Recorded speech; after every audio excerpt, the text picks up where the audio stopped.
Plus, to be a part of your day, Kevin Miller in the morning on KIDO Talk Radio.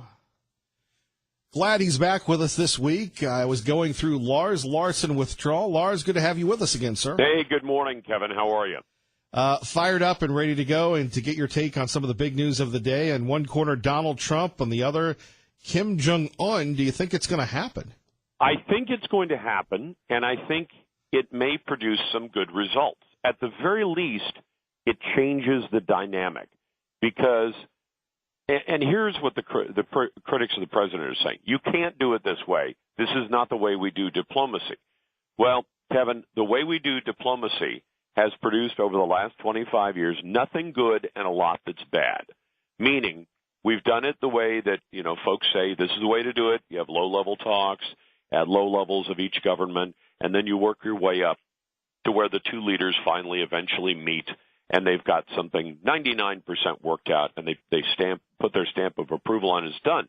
We've done that for 25 years, and through three different presidents, through Clinton, George W. Bush, and, of course, Barack Obama. And what did it produce? We went from a non-nuclear armed North Korea to a nuclear armed North Korea. We went to a Korea that did not have missiles that could even reach Japan to a Korea that has missiles that can reach the United States. So when folks say, well, Trump's doing it the wrong way, he can't just call up and say, let's meet. Yes, he can. He's the leader of the free world. He's the president of the United States. He's the choice of Americans at the ballot box. He can do pretty much what he wants. And if he's deciding to do it a different way, it may be because the definition of insanity is doing the same thing over and over again and expecting to produce different results. So I have high hopes for it. Now, does that mean it's guaranteed to do something? No. But they could have the meeting. Kim could be intransigent and say, I'm not doing any of the things you want me to do. Or he could see an opportunity because here's the question. The question they always asked George W. Bush during the Iraq War is, when is this going to be over? Right? It's the equivalent of your kids sitting in the back of the car saying, when are we going to be there? Are we there yet? Well, that doesn't do anybody any good. But in this case, in some cases, you can look at a situation, Kevin, and say, listen, where does this end? Well, when North Korea gets to the point where they have weapons, a missile that will carry one of their nuclear weapons all the way to the United States, even to Hawaii, let alone the West Coast. But they have missiles now that could reach to the West Coast. When they have that, they don't just have the threat of getting a gun. They have the gun pointed at your head. And at that point, the whole negotiation situation changes because North Korea could say, take off the sanctions. The United States could say, we won't. And they could say, if you don't, we'll drop a nuke. Now, does that mean they'd necessarily drop it on an American city? No. But I'll tell you what, say they pick some uninhabited atoll out there and they drop a missile on it as a demonstration, the way many people have suggested that, I don't agree with them, but they suggest that we should have sent a message to Japan in World War II by saying we're going to drop a bomb on something, and when you see it go off, you're not going to want it on your soil. Can you imagine the panic that would set off if they did something like that? They've now got the gun pointed at your head, and they just pulled the barrel 6 inches from pointing at your face, and they fired a shot as a warning.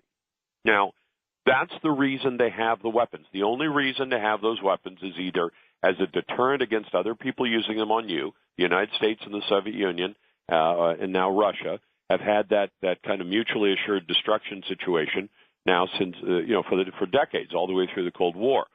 When Korea gets it and they say, take the sanctions off, let us buy and sell what we want, leave us alone, they will then have the power to enforce that demand.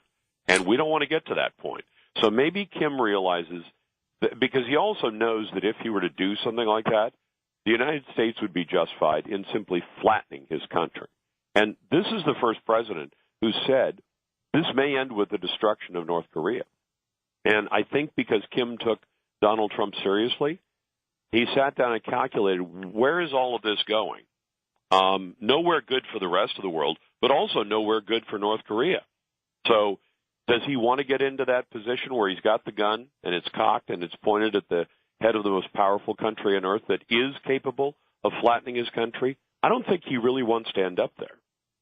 Our great friend Lars Larson joining us. Kevin Miller in the morning. You can catch Lars weeknights 6 to 9 here at KIDO Talk Radio. Lars, let's move on to tariffs. Your Sure. thoughts on tariffs and the reaction of Gary Cohn leaving and all of Washington. I think, unfortunately, I met Gary Cohn when we were back at the White House doing the broadcast. I admire where he's come, but I don't necessarily admire his globalist view of the world. And you see, Barack Obama had a globalist view too. And just for everybody to translate that, when you hear that, excuse me, I haven't had my second cup of coffee yet, but I am at the station, but I just haven't had a second cup of coffee. I spent the weekend doing demolishing out some old a kitchen so that we could put new cabinets in, because happy wife, happy life. So Gary Cohn is a very admirable figure, but he doesn't agree with tariffs. Ordinarily, I don't agree with tariffs either, and let me tell you why I make an exception in this case. I don't think the president intends to impose the tariffs. I think these are a bargaining tool that no other president has seen fit to use, to say to folks, you're not treating us equitably in the deals that we do between our country and your country. Let me give you one hard, fast example, because everybody talks about tariffs in sort of theoretical terms from 30,000 feet. There's a gentleman who's been listening to my talk show for, 10 or 15 years, and he started corresponding with me, and he goes to China regularly because he works for a company here in the Northwest that manufactures paint. Now, he doesn't sell paint to the Benjamin Moore store or to the, your local hardware store in spray cans. He sells to manufacturers. And his company does, and he represents them. So they take his paint and they put it on manufactured goods, on tractors and washing machines and everything else. So he makes and sells paint. There are Chinese companies that make the same product that are his competitors. When our paint goes into China, it is tariffed at 30 to 40%. So a $10 can of paint that leaves America arrives in China and has $3 or $4 in government taxes added to it. When the Chinese paint comes into the United States, it has a 3 to 4% tariff. Now, this is what the guy tells me directly. He said, this is what I have to compete against. My paint automatically has $3 or $4 added for every $10 unit. Their paint has 30 or 40 cents added to it. And here's the other thing. American paint made here in this country is made under OSHA, under EPA, under higher wages, under higher government or more stringent government regulations. Chinese paint is made under lower wages, lower regulations for pollution and worker safety and everything else. So the Chinese paint company already has a tremendous advantage, right, in manufacturing their product. The American paint company has a lot of costs that are necessary if you manufacture in the United States. So is that a fair deal, Kevin? When I sell to you, there's a $3 tax added. That makes you less likely to buy my product. You'll buy the local Chinese product instead. Right. They're being protectionist. They're protecting their local industry. They're also suggesting their local industry is incapable of competing, even though they have some built-in advantages, the ones I just mentioned. On the other hand, Chinese paint just flows into the United States. Imagine how much less Chinese paint would be sold here and how much more American-made paint would be sold here if you raise the tariffs to the same level as the Chinese. Well, Donald Trump has said, we want a fair deal. A fair deal, to me, would be at least equal tariffs. So if he says, we're going to add 25% to steel, 10% to aluminum, unless you treat us fairly. And just last week, I think the telling quote from him was, I have countries that are on the tariff list. I have countries that are exempt. Right now, Canada and Mexico are, because we're in the middle of negotiating or renegotiating NAFTA with Canada and Mexico. So if you treat us fairly, I can take you off the tariff list. And that's a fair way to put it, Kevin, because he's saying you could be hit with these big tariffs and your products won't sell as much in the United States. Or you could treat us fairly, and that won't happen. Which would you like? I think it's a tremendous, bargaining tool. Now, do I expect that means that if some countries end up not on the tariff list, their steel will come into the United States without the 25% tariff. If you simply add tariffs for the sake of tariffs, puts a lot of money in the pocket of the government because that's who collects it, and it takes it right out of the pockets of consumers. The estimate is it'll add $500 or $600 to the cost of every brand new car. It'll add $50 to the cost of every washing machine and dryer and refrigerator. So tariffs are ordinarily a tax on the people. But if what you're doing it for is to tell people don't do that, like when the Idaho State Patrol pulls you over for going 90 miles an hour in a 70, and they hand you a ticket, The ticket is saying don't do that. Now, you're never shocked by the size of the ticket unless you get one. And as long as you drive 70 in a 70, you're never going to get the ticket. So think of tariffs like a ticket. And the purpose of the ticket is to say, don't behave that way. What Donald Trump is saying to foreign countries is, we're the United States of America. You should get down on your knees and thank us for letting you sell into the best possible marketplace in the world. 330 million relatively affluent, happy consumers who love to buy stuff. Would you like to sell your stuff, whatever it is that you make, in a marketplace like that? If you want to do that, you have to treat us fairly when we sell our stuff into your marketplace. Does that seem unreasonable? I'm with you, Lars. I agree. Lars Larson joining us. Remember, weeknights 6 to 9 nationally and throughout the region. You can catch Lars at larslarson.com, Lars Larson Show. Kevin Miller in the morning on KIDO Talk Radio. Lars, we'll get you out on this one. The president making his push to protect teachers. I know that you have been covering this for not just recently, but for quite some time on your program. Well, 21 years ago or so, there was a horrible set of murders at Thurston High School in Springfield, Oregon. Kip Kinkle murdered his mother and father, then murdered a number of his classmates. He was finally stopped by two young members of the NRA, high school-age kids, who heard him changing magazines, and they managed to knock him down in those couple of seconds. That's luck. What we need is more than luck. We need to protect our kids. And the president is not going to propose raising the age to purchase a long gun from 18 to 21, nor do I think he should. At 18, you can sign up for the military. You're an adult. You can sign contracts. You should be able to buy a rifle or a shotgun. And I don't think changing the age is going to make any difference. What he is going to propose is we will help you allow the teachers who choose to be armed and to carry concealed in the classroom. It's something I've been proposing for 21 years on the air, and I think it's sensible. Would we force a teacher to do it? No, of course not. You'll find plenty of volunteers. In fact, I'll bet in the Boise schools there are plenty of teachers who already have a concealed carry permit. And if their local school administration said, hey, we don't mind if you carry, but here's what you have to do. The principal needs to know. Nobody else needs to know. You need to carry concealed. It has to be on your person. You can't stuff it in your briefcase. You can't stuff it in your purse. You need to carry it on your person. And we might even ask you to take a local, say the Boise PD's armor or their weapons training person gives you a short class in tactics and how to, avoid shooting the wrong person. And then you protect your kids. But the other thing that we could have done decades ago is harden the schools. My attitude for 21 years has been, if you don't have business in a school, you shouldn't be there. And I mean, if you're a teacher, a staff member, a student, you should be there. If you're an invited guest and your name is on a list, if the mayor of Boise is going to come give a speech to high school kids, his name will be on a list. Everybody else should stay away. Now, Kevin and I, when you and I were in high school, I'll bet you saw days where somebody who was a recent graduate, a year or two out, would come back to visit the high school. And they'd wander around and say hi to their friends.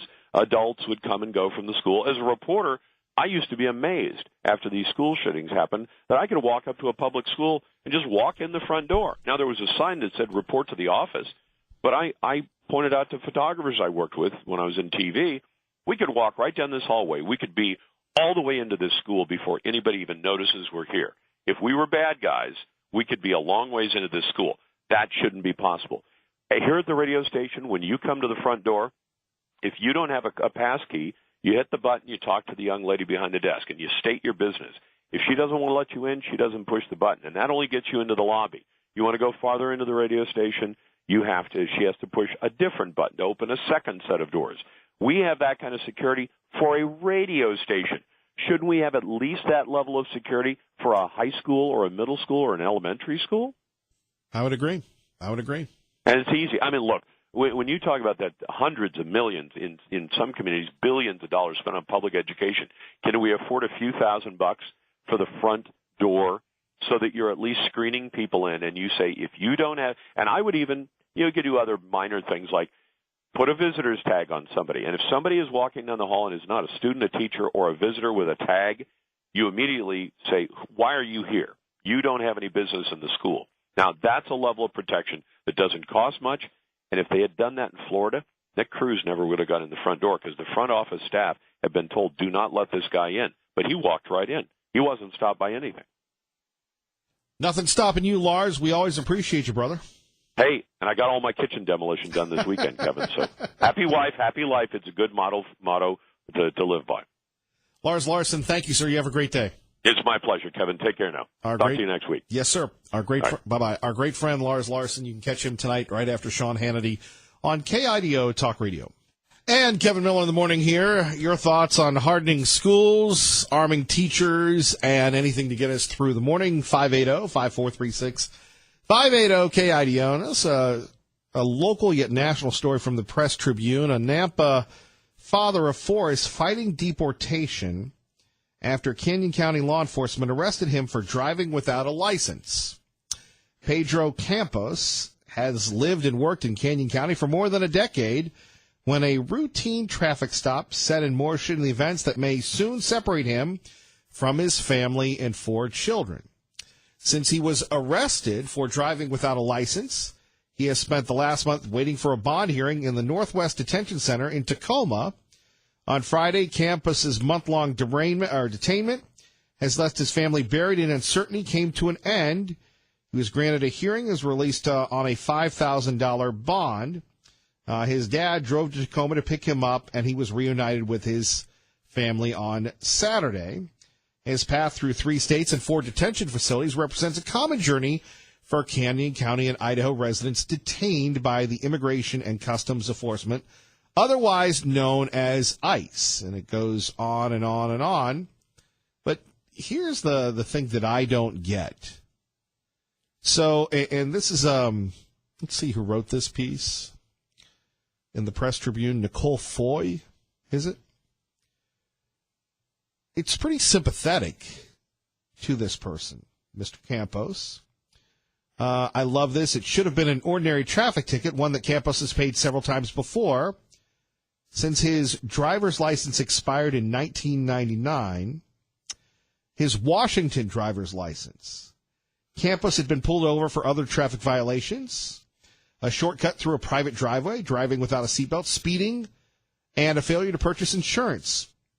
Because the crimes on his record were mostly infractions, he was not considered a priority for deportation, and officials did not ask Canyon County law enforcement to detain him. Each stop ended with a trip to the courthouse and a fine, the return home. And this is the difference between whether it's a generational thing or the libs or whatever. He's driving without a license.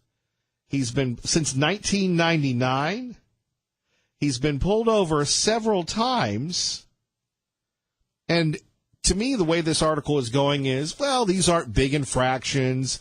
Let the guy stay here illegally.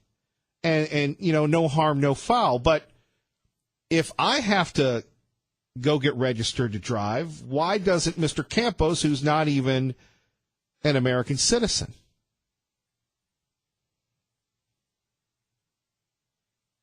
.826, traffic and weather together with Kevin Everett. I love this. So, again, how this story is written. Because the crimes on his record were mostly infractions, he was not considered a priority. But that was years ago, before 2017, and an executive order giving ICE permission to expand removals of anyone suspected of being in the country illegally. Not just those with a criminal record, as was the policy under Obama. If you're driving without a license, that's a criminal infraction, is it not? Again, why are we being sympathetic to a man who did not comply with the law? So Campos was pulled over by Caldwell police. Campos offered identification from the Mexican consulate and his Mexican passport. Now remember, he's lived in Canyon County for over a decade. He doesn't have a driver's license, doesn't have anything else, but he has a passport and an ID card from the Mexican consulate, which is right across the street from us. And you think to yourself, if we're not a nation of laws, then what are we? And I love how, I love this. So the officer calls it in, and then all of a sudden, the assumption by the reporter that the officer may have already suspected Campos did not have a valid driver's license. Duh! When you are asked for your license, you don't give it. Chances are you don't have one to give. And thus, he was hauled away. What's wrong with that? If you don't obey the laws, there's a penalty, correct? Max in Star with Kevin Miller at KIDO Talk Radio in Garden City. Good morning. Good morning on this Daylight Savings Day. Does Mr. Campos have a green card? Is he an illegal alien or is he an immigrant? Well, let me go back to the crux of the story here. Has lived and worked in Canyon County for more than a decade, blah, blah, blah. I don't think he's here legally. If the reporter has failed to mention that fact, there's a very good chance he is an illegal alien. Well, I mean, that's of course, that's how the story is written. A Nampa Father Force fighting deportation. Well, they're only going to deport you if you're not a citizen, correct? They're only going to haul you away if you don't have a driver's license. And I'm sorry, the card from the Mexican consulate and your passport are not sufficient for, driving. Well, that bothers me. Oh, by the way, here's another one. Mexican credentials. Here's another one. This is why they pulled him over. His car was missing license plates. I love this guy. You know what? He's either too stupid to be allowed to live here, or he's up to stuff. I mean, when I see a car drive down the road with no tags of any kind, I pull the guy over, and the guy has a Mexican passport. I can rest assured he doesn't have a green card, or he'd have showed it. I don't want to sound merciless, but this guy is a repeat offender. Sorry for his family. Don't know what to say. Roll them up and send them home. And if they're not legal, put them all in one neat package and send them home. But it does bother me that it took him a month to get a bail hearing. That is not fair. That is not right. That is a crime against Mr. Campos and a crime against the people of the United States. A swift arraignment, a swift decision. Fine, Mr. Campos, guess what, buddy? Adios, amigo, hasta la vista. Put you on the bus, send you home. Well, there you have it. You have his mother saying, "I'm frustrated because where's my son?" She said in Spanish, "He didn't do anything. He doesn't behave badly. He works for his kids. He's a good son and a good father." And an ignoramus. What would happen to you, Kevin, if you're driving down the road, the policeman pulls you over because you have no tags, and he looks and sees, oh, you have no driver license. You have no valid ID. You've got a laundry list of past offenses showing that you have absolutely no respect for the, it's minor law, but it's law. What am I going to do with you, Kevin? Well, I'm going to jail. I can't deport you, but in your case, how about Mr. Campos gets $20,000 of community service with immediate deportation and confiscation of all assets if he fails to complete that? You see what I'm saying? It gets stupid. Just put him in a box and send him home. Bag him up, send him home. Max, thank you for the call. You're listening to Kevin Miller on KIDO Talk Radio. Good morning, Maggie. Good morning. And rolling along, more of your phone calls coming up. First, Megan Barth joining us from ReaganBabe.com. Good morning. Good morning. How are you, Kevin? Not bad. Just always interested in your insight, and going to ReaganBabe.com. The lead story there is Senator Harris, another version of Barack Obama. Yes, I just published that with Katie Grimes, and it's something that we've been wanting to write for quite some time, is that this rising darling, this progressive darling of the left, the radical left, is simply just an Obama clone in waiting. Kamala Harris has a very interesting history, and it's one that's just labeled with hypocrisy, obfuscation, and even gun confiscation. And this really is kind of the trifecta of the progressive platform. She got her start, really, on the casting couch of Assemblyman Willie Brown, who became Mayor Willie Brown of San Francisco in 1995. She had a short but public affair with a married man. So watching her at the Women's March and being part of this Me Too movement, Katie and I were just kind of sitting back and saying, who are you trying to fool? Because we were around at the time watching you really kind of take advantage of the political opportunity and entree that she had hanging around with the powerful Assemblyman Willie Brown. And Willie Brown had a casting couch that was quite long and launched many political careers from that couch. But she also goes on as Attorney General after she won the District Attorney of San Francisco. She went on to become Attorney General of California in a very heated and contested race, and one that was just riddled with voter fraud and took 3 weeks to decide. She only won the Attorney General of California by a handful of votes. But she was groomed to take over Boxer's seat early and ended up becoming the state senator from California, and her star and political star continues to rise. Indeed it does, of course. Megan, as somebody who has left California, are you surprised that the exodus continues out of, at one time, a very great and golden state? Well, no, because, the progressives, much like Kamala, say that they have all of the solutions for poverty and income inequality and equality in general. But you look at all the solutions they've rammed through the progressive legislature in the last near decade under Jerry Brown's totalitarian rule, and it's a single-party state. It's been run by the Democrats and run into the ground. All these progressive policies have produced 1 in 5 people living in poverty. They have a $400 billion debt. They have 10% of their population is on food stamps. Nearly 1 million people are unemployed. And more people are leaving California than are moving into California.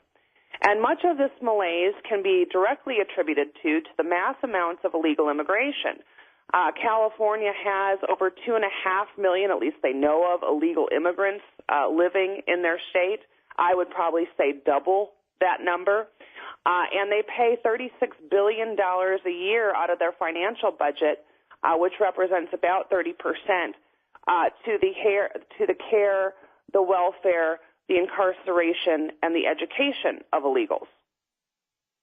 Well, so this sanctuary state is producing nothing but poverty, and Kamala Harris tells us that California is the future. Well, then our future is basically riddled with hypodermic needles, hazmat suits, homelessness, and hepatitis. Well, and then you have Governor Brown saying that the federal government suing California is like declaring war. So, I mean, I don't think we've ever seen anything like this for quite some time. A state almost in open rebellion against the federal government. Well, right. And I mean, imagine the chaos in all of 50 states if we were to transfer progressive policies from California to other states. I mean, in Idaho, they can't make their own immigration laws. In Illinois, you can't make your own immigration laws. And in counties or cities across the U.S., they are not making their own immigration laws except in California. And I got to tell you what, there are plenty of Californians that are fleeing to Idaho, so you better hope that they're Republicans and not progressives that are escaping the filth that they voted into office and that they created in order to find refuge and lower taxes and more freedom in Idaho, because they certainly are doing it in Nevada. They don't like to live amongst the filth they produce. They'd rather escape it and let everyone else deal with it.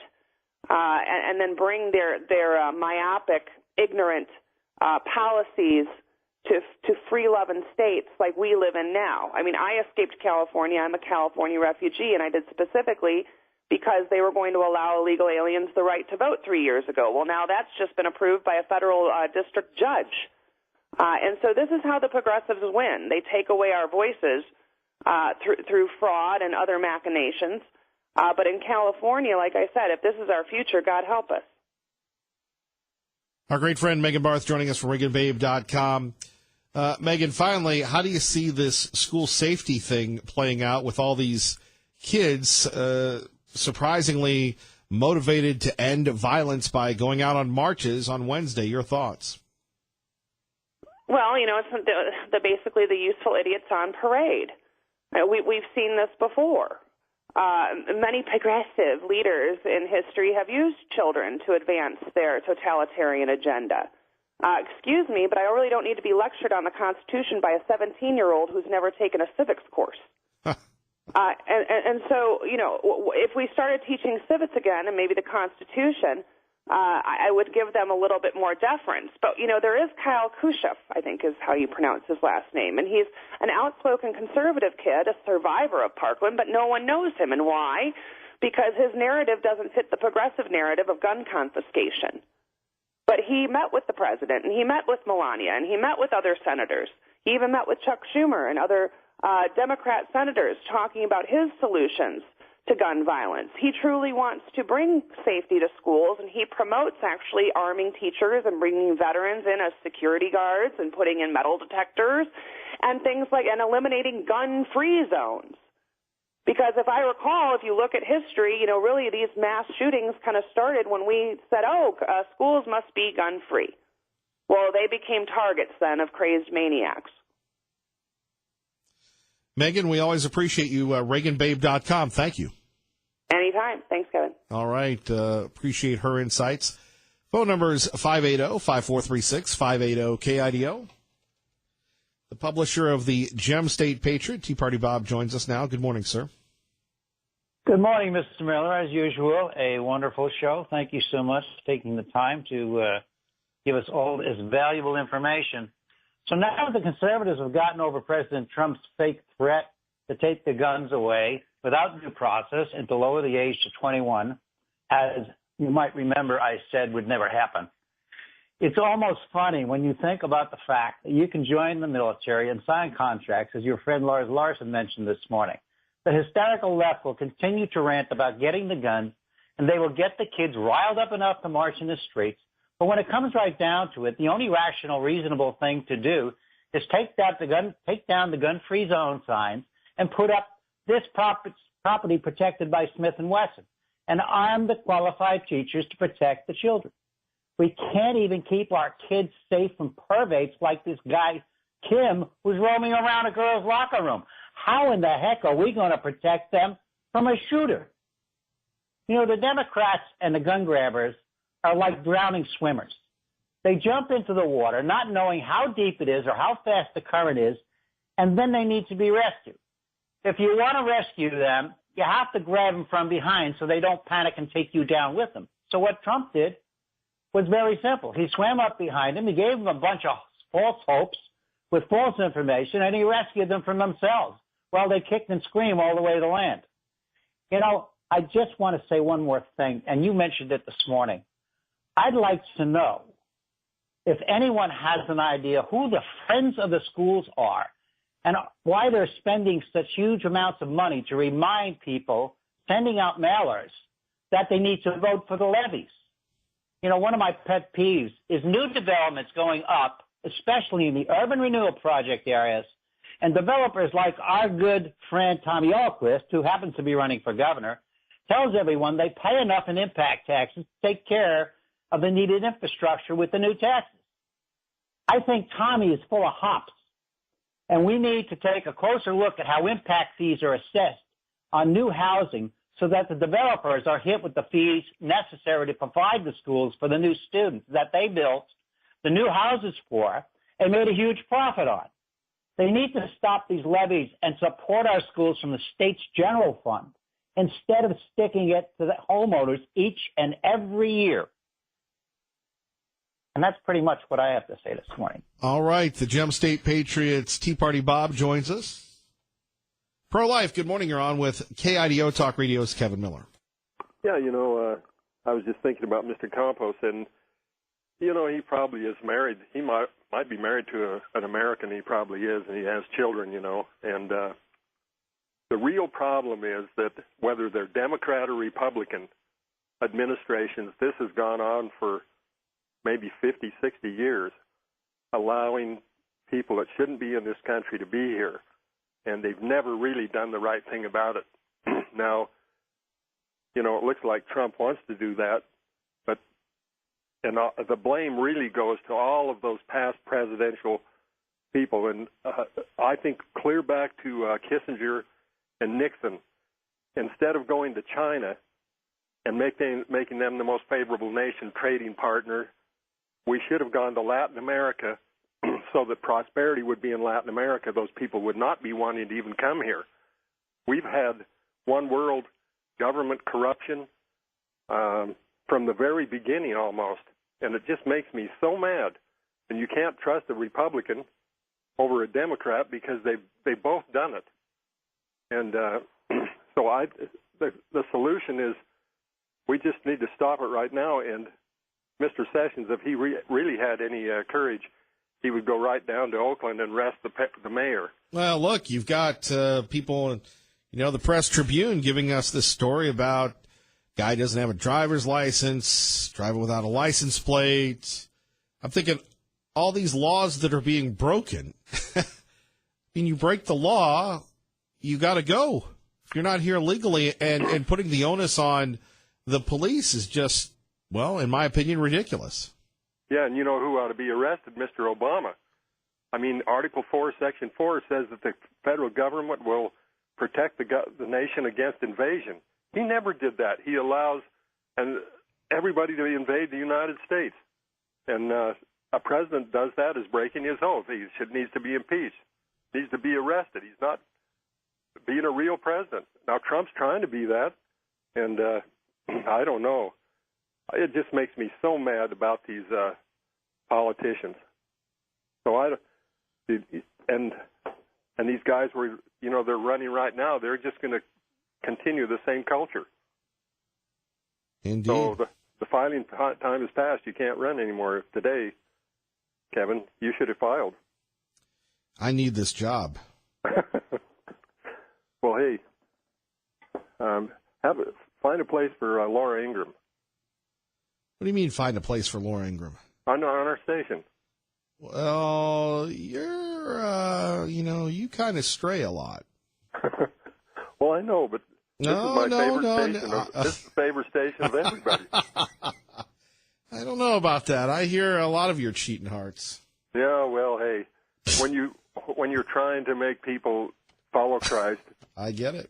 You go to every station you can find. I totally get it. I do, pro-life. Right. You always make me smile. Thank you, sir. All right, we'll see you. All right, God bless our great friend pro-life. You're listening to Kevin Miller on KIDO Talk Radio. All right, so we like to take a moment to introduce to you Alex Moscou. All right, he's a lacrosse goalie. He's a member of the drama club. And he is a sophomore who survived the attack by a gunman at Marjorie Stoneman Douglas High School in Parkland, Florida, killing 17 people. Make some noise for him. Alex would like to say a few words himself, though. Thanks, Sean. On February 14th, a gunman armed with a legally purchased semi-automatic rifle murdered 17 people at my high school, Marjorie Stoneman Douglas, in Parkland, Florida. We're tired of hearing politicians send their thoughts and prayers to us and doing nothing to make the necessary changes to prevent this tragedy from happening again. School is a place where we should feel safe. And if those elected to represent us won't do what's right to keep us safe, then we're going to be too loud for them to ignore.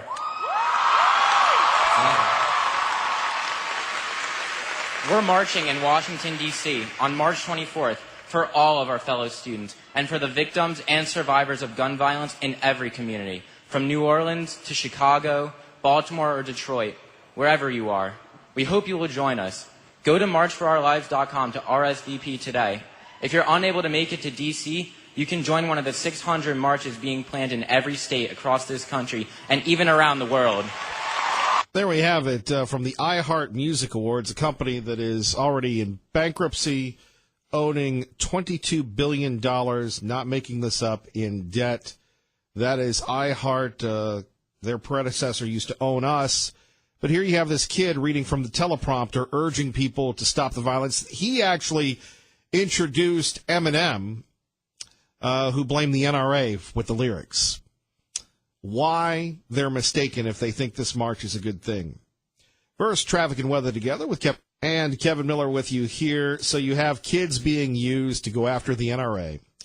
You have children in Treasure Valley school districts, and we've received letters. By the way, if you've received a letter from the school district and you'd like us to discuss it, like a person from West Ada, like a person from CUNA, simply send me an email, kevin@kidotalkradio.com, and we will continue this discussion. Kids belong in the classroom. Kids are not the decision makers. As Megan Barth said, well put earlier today, if you haven't taken a civics class, if you haven't paid taxes, are you really going to lecture us? Sure, we all want to stop school violence. Sure, we all want to make a difference. Sure, we all want to make sure that the schools are safe. But that's up to the adults. That's up to the people that are the deciders. And this march is going to be a big, giant media spectacle that won't do a darn thing except vilify good, wholesome, God-fearing, hard-working Americans and Idahoans that continue to pay their taxes, that continue to say their prayers and support and protect their families.